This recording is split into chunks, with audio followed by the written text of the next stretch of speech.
नमस्कार दोस्तों। मेरा नाम है विजय कुमार और आप देख रहे हैं कॉमिक्स पिटारा चैनल को। तो चलिए दोस्तों, तलवार के धनी महाबली भोकाल की इस शानदार कॉमिक्स को शुरू करते हैं, जिसका नाम है सांप। आप देख सकते हैं इसका कवर पृष्ठ कुछ इस तरह का है। ओके, देख सकते हैं, देख सकते हैं आप। विकास नगर की राजधानी, जो जानी जाती है शैतानी शक्तियों और मानवता के शत्रुओं का नाश करने वाले महायोद्धा महाबली भोकाल के नाम से। विकास नगर का जंगल, जो प्रसिद्ध है महान कला और ज्ञान विज्ञान के उस प्रकांड ज्ञाता ऋषि योगेश्वर के कारण, जिसके सीने में धसा हुआ है भोकाल द्वारा किए गए अपमान का सूल, जिसकी एक ही इच्छा है भोकाल के शीश को अपने कदमों में झुका देखना, जिसकी एक ही प्रतिज्ञा है भोकाल जैसे वीरों से धरती को पाट देना। अपनी इसी इच्छा और प्रतिज्ञा को पूर्ण करने के लिए ऋषि योगेश्वर अपने आश्रम में महान योद्धा तैयार करने में जुटा है। रात दिन बड़े बड़े राजा महाराजा से लेकर साधारण मनुष्य तक अपने पुत्रों को ऋषि योगेश्वर का शिष्य बनाने के लिए ललायित रहते हैं। उन्हीं में से एक है, मेरा नाम टोटक है ऋषिवर। पास ही स्थित जुलू कबीले में मेरा निवास है। कबीले वासियों के लिए टोने टोटके करके अपने परिवार का पेट पालता हूँ। मैं अपने पुत्र टोना को आपका शिष्य बनाकर उसे महान योद्धा बनाना चाहता हूँ। कृपया उसे अपना शिष्य बनाकर मुझे कृतज्ञ करें। हमें खेद है कि हम तुम्हारी ये इच्छा पूरी नहीं कर सकते टोटक। हम किसी शूद्र परिवार के सदस्य को अपना शिष्य नहीं बना सकते। योगेश्वर के पैरों में गिर गया टोटक। ऐसा मत कहिए महात्मन, मैं आपके पास बड़ी ही आशा से आया हूं। मेरे पुत्र को अपना शिष्य बना लीजिए। इसके लिए मैं आपको कोई भी भेंट दे सकता हूं, कुछ भी कर सकता हूं। इसके पश्चात भी आपने मेरे पुत्र को अपना शिष्य स्वीकार नहीं किया तो यहीं आपके आश्रम में मैं अपने प्राण त्याग दूंगा। ओह, ये तो सचमुच अपने प्राण त्यागने को उतारू हो गया।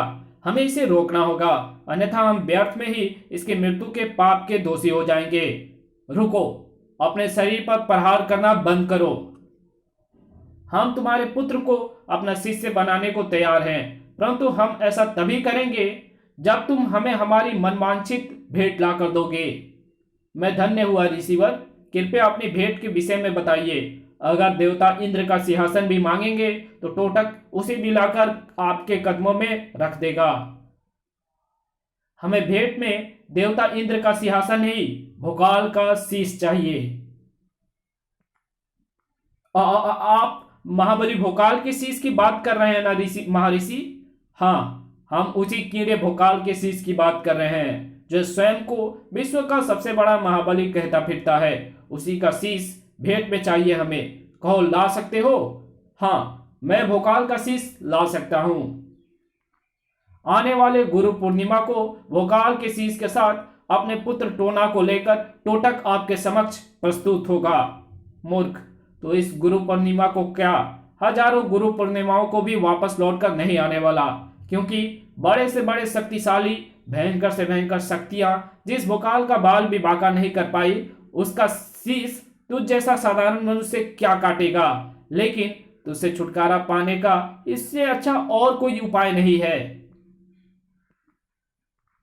टोटक का चेहरा तो कुछ और ही कह रहा था।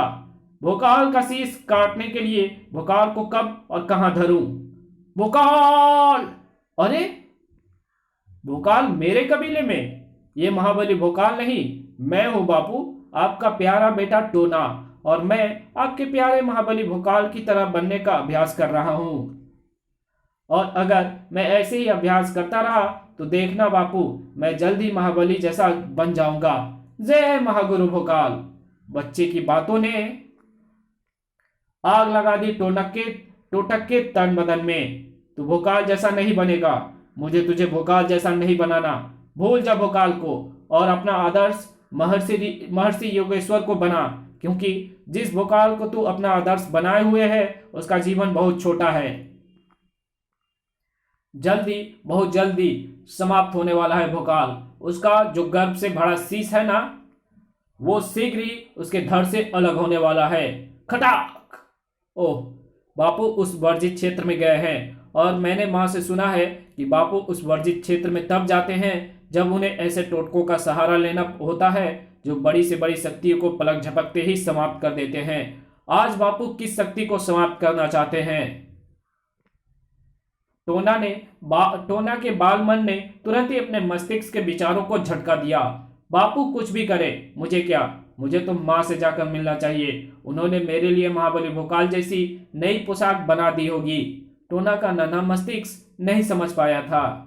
सचमुच एक बड़ी शक्ति को समाप्त करने की तैयारी कर रहा था टोटक, और वो बड़ी शक्ति थी भोकाल। तूने अपनी शैतानी प्रयासों से मुझे महागुरु का नाम पुकारने के लिए विवश कर ही दिया शैतान, परंतु तुझे नहीं मालूम कि ऐसा करके तूने स्वयं अपने विनाश को निमंत्रण दे डाला है। खचाक! पर्वत को फाड़कर अचानक निकल आया ये शैतान अब समाप्त हो चुका है। अब आप सभी शांति से रह सकते हैं। अब मैं चलता हूं। अरे, हवा में प्रकट हुए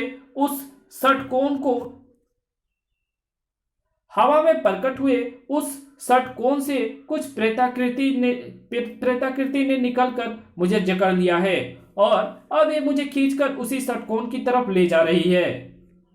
क्या चक्कर है उस षटकोण का? कहीं वो उसी शैतान की ही कोई शैतानी तो नहीं जिसने मैंने अभी अभी मारा है? ये शैतान कोई और ही था।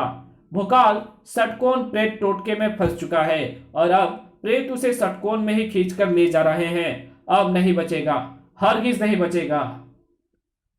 भोकाल, अद्भुत! षटकोण के पार ये प्रेत मुझे किस संसार में खींच लाए हैं? एकदम नरक जैसा लग रहा है ये तो। ओह, इस नरक में तो यमदूत भी मौजूद हैं, मुझे भी अपने जैसा ही बना देने के लिए। लेकिन मेरा इन जैसा बनने का कोई विचार नहीं है। अब मैं इन्हें दूसरी योनि में पहुंचाऊंगा। अरे, इनके हथियार और इनके शरीरों से तलवार तो ऐसे गुजर गई मानो ये हवा के बने हैं। इसका मतलब इन्हें और इनके हथियारों को काटा नहीं जा सकता। कोई बात नहीं, ज्वाला शक्ति से जलाया तो जा सकता है। ओह, ज्वाला शक्ति भी बेकार गई। अब बारी परहरा शक्ति के विफल होने की थी। ओह, अपने अस्त्रों के विफल होने के बाद भोकाल ने अपनी शारीरिक शक्ति का प्रयोग किया, लेकिन शारीरिक शक्ति ने भी ज्यादा देर उसका साथ नहीं दिया। उफ, इन्होंने मुझे जकड़ दिया है और ये संख्या में इतने सारे हैं कि मैं अपनी सारी शक्ति का प्रयोग करके भी इन्हें अपने शरीर से दूर नहीं कर पा रहा हूं। लेकिन अब ये सब मुझे खींचकर कहां ले जा रहे हैं? भोकाल को जब उसके प्रश्न का उत्तर मिला तो साय साय करने लगा उसका मस्तिष्क। ओह नहीं, उन्होंने मुझे उस विशाल कढ़ाई की तरफ उछाल दिया है जिसमें गर्म खौलता हुआ तेल भरा हुआ है। पकौड़े की तरह तलकर रह जाऊंगा मैं उस तेल में। अगर मैंने बचने के लिए कुछ नहीं किया तो। कढ़ाई के खौलते तेल की तरफ गिरते भोकाल के शरीर में हरकत हुई। उसका हाथ पीठ पर टंगी ढाल पर पड़ा और फिर उफ, बच गया। खौलते तेल में गिरने से बाल बाल बचा था भोकाल, लेकिन इस बचने का अर्थ यह नहीं था कि भोकाल वहां मौजूद मृत्यु से भी बच गया था। उफ, अब ये अपने मुंह से नरक जैसी अग्नि उगलकर मुझे समाप्त कर देना चाहता है और ये ऐसा कर भी देंगे, क्योंकि इस बेहद रहस्यमय स्थान पर ना तो मेरे पास इनसे बचने का कोई साधन है और ना ही मेरे वार उनके वारों का जवाब दे पा रहे हैं। उफ, उस रहस्यमयी षटकोण ने मेरे लिए ये क्या क्या विचित्र मुसीबतें पैदा कर दी। अचानक भोकाल के मस्तिष्क की हर नस झंकृत होती चली गई। वो रहस्यमयी षटकोण ना मात्र मुझे यहाँ लेकर आया है, बल्कि उसी ने इन सारी मुसीबतों को जन्म दिया है। और कहते हैं कि जो समस्याओं को जन्म देता है उसका निदान भी उसी के पास होता है। क्या उस षटकोण के पास इन समस्याओं का निदान हो सकता है? बिल्कुल हो सकता है। मुझे प्रयत्न करके देखना चाहिए और मुझे अपना प्रयत्न करने के लिए उस षटकोण के पास जाने की आवश्यकता नहीं है। ज्वाला शक्ति की मदद से मैं आराम से यहीं से अपना ये प्रयत्न कर सकता हूं। बड़म! भोकाल की तलवार से छूटी ज्वाला शक्ति की मोटी धार ने हवा में झूलते उस षटकोण के परकच्चे उड़ा दिए। अगली क्षण, ओह, सभी प्रेताकृतियां गायब हो गई और भोकाल का शरीर धराम से नीचे आ गिरा, लेकिन उसने संभलने में एक क्षण भी नहीं गंवाया। मैं प्रेताकृतियों से छूटकर नीचे आ गिरा हूं। अब मुझे पूरी तरह से सावधान रहना है कि वे प्रेताकृति मुझे दोबारा ना दबोच पाए। अरे, उन प्रेताकृतियों के साथ साथ नरकलोक जैसा समस्त वातावरण भी गायब हो गया। अब सब कुछ सामान्य है और ऐसा उस रहस्यमयी षटकोण के नष्ट होने से हुआ। लेकिन वो रहस्यमयी षटकोण आया कहां से था? उसने मुझे क्यों फंसाया था? जिसने वो षटकोण बनाया था, वो भोकाल ने षटकोण को नष्ट करके स्वयं को बचा लिया। लेकिन कब तक मुझसे बचा रहेगा भोकाल? मैं उसे मौत के घाट उतार कर उसका शीश काट कर ही रहूंगा। और अब ऐसा करने के लिए मैं प्रयोग करूंगा सर्पफुंक टोटको। सर्पफुंक टोटका। फू! इसी बीच भोकाल, मेरा तांत्रिक मित्र टिल्लू, मुझे उस रहस्यमय षटकोण के विषय में बता सकता था, लेकिन वो किसी आवश्यक कार्य से राज्य से बाहर गया हुआ है। अब तो तभी उससे मिलना हो सकता है जब वो वापस लौटेगा। ओह, ये क्या? बड़ा ही विचित्र सा बवंडर था वो। ऐसा लगा जैसे वो मुझे ही घेरने आया था। खैर, मैं बेकार ही उस बवंडर के बारे में सोचने लगा। मुझे उसे भूलकर आगे बढ़ना चाहिए। ओह नहीं! आगे बढ़ने के लिए उठा, भोकाल का पांव अचानक उठा का उठा रह गया। अगर उसने ऐसा ना किया होता तो उसका पांव ठीक उन सांपों के बीच में पड़ता जो सामने अपना फन फैलाए खड़े थे। ये सब अचानक ही अपने बीलों से निकलकर मेरे रास्ते में आ गए हैं। मुझे अपना रास्ता बदल लेना चाहिए, क्योंकि अगर मेरे बढ़ने से ये परेशान हुए तो ये मुझ पर आक्रमण भी कर सकते हैं। ओह नहीं! भोकाल के कुछ समझने और संभलने से पहले ही वे सांप हवा में लहराकर भोकाल की गर्दन से आ लिपटे। लेकिन उन सांपों के विष भरे दंत भोकाल के मांस में अपना विष भरने में सफल नहीं हो पाए। उफ! और अच्छा हुआ मैंने उन्हें घुमाकर दूर फेंक दिया, वरना मेरे हाथ में दबकर उनके प्राण निकल सकते थे। उन सांपों को दूर उछालकर भोकाल अभी आगे बढ़ने की सोच ही रहा था कि उसे अपने पीछे सुनाई दी कई आहटें। फा खट! क्या है पीछे? भोकाल तेजी से पीछे घुमा।